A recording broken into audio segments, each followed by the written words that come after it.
আগামীকাল 5ই নভেম্বর 2025 আমাদের দিনাজপুরের ঐতিহ্যবাহী কান্তজিউ মন্দিরে শুরু হতে যাচ্ছে পবিত্র রাসমেলা। নমস্কার সবাইকে, কেমন আছেন সবাই? আশা করি সবাই অনেক বেশি ভালো আছেন। আমি প্রগতি রায় দিনাজপুর জেলা থেকে বলছি। আপনারা কে কোন জেলা থেকে আমার ভিডিও দেখছেন এবং আগামীকাল রাসমেলাতে আপনারা কারা কারা উপস্থিত থাকবেন অবশ্যই কিন্তু কমেন্টে জানাবেন, ঠিক আছে? তো আমি কিছুদিন আগে গিয়েছিলাম কান্তজিউ মন্দিরে দাদুর সাথে। সত্যি বলতে কি অনেক দিন পর গিয়েছিলাম কিন্তু সেখানে। তবে আজ আপনাদের সাথে সেই অভিজ্ঞতাটা শেয়ার করছি অনেক কোটি বছর পর। যাই হোক, যেহেতু আগামীকাল শুরু হতে যাচ্ছে আমাদের কান্তজিউ মন্দিরের পবিত্র রাসমেলা, এই আজকের সময়টা যেন আমার কাছে একদমই উপযুক্ত মনে হচ্ছে। আসলে সত্যি কথা কি জানেন, এইবার মন্দিরটা দেখে আমি সত্যিই অবাক হয়ে গিয়েছিলাম, কারণ পুরো জায়গাটা নতুন করে সংস্করণ করা হয়েছে। মন্দিরের চারপাশে এত সুন্দর পাকা রাস্তা, সাথে আলো, ফুল গাছ, বসার জায়গায় সব কিছুই একেবারে নতুন রূপে সাজানো। দূর থেকে দেখলে মনে হয় ইতিহাস যেন আধুনিকতার সঙ্গে হাত মিলিয়েছে।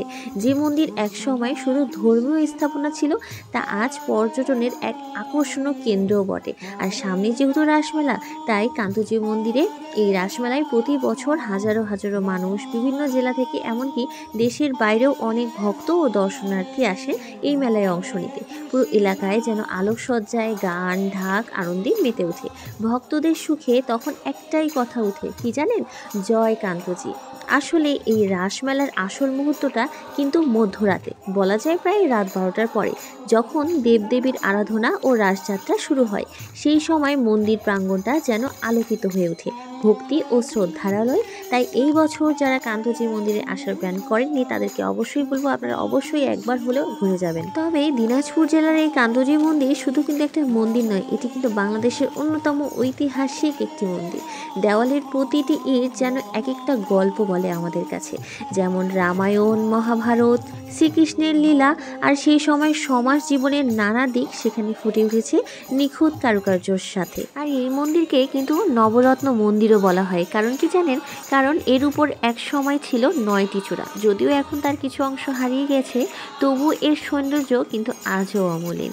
আর সম্প্রতি মন্দিরটি যেহেতু নতুনভাবে সংস্কার করা হয়েছে, তাই বলবো আশেপাশের পাকা রাস্তা, সুন্দর আলো, পরিষ্কার পরিচ্ছন্ন পরিবেশ, কান্তজি মন্দির যেন আবার নতুন রূপ ফিরে পেয়েছে। তাহলে ঘরে বসে আছেন কেন? দেখে আসুন আমাদের ঐতিহ্য, আমাদের সংস্কৃতি। সেই মেলায় মানুষের মিলন মেলা। বিশ্বাস করুন, এই অভিজ্ঞতা আপনার মনকে ছুঁয়ে যাবে। আর এই নতুন রূপে সাজানো আপনাকে অবশ্যই আকর্ষণীয় করে তুলবে। এটি শুধু কিন্তু আমাদের দিনাজপুরের গৌরব নয়, এটি আমাদের বাংলাদেশের ঐতিহ্য।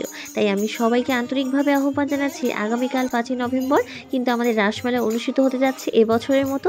চলুন সবাই মিলে পরিবার, পরিজন, বন্ধু বান্ধবদের সঙ্গে উপস্থিত হয়ে আমাদের কান্তজি মন্দির আর নিজের চোখে দেখে নিন বাংলাদেশের এক ঐতিহ্যবাহী ধর্মীয় ও সাংস্কৃতিক উৎসব কান্তজি ও রাসমেলা। তো আজকের ভিডিওটা আমি এখানেই শেষ করছি। দেখা হবে কোনো একদিন নতুনভাবে।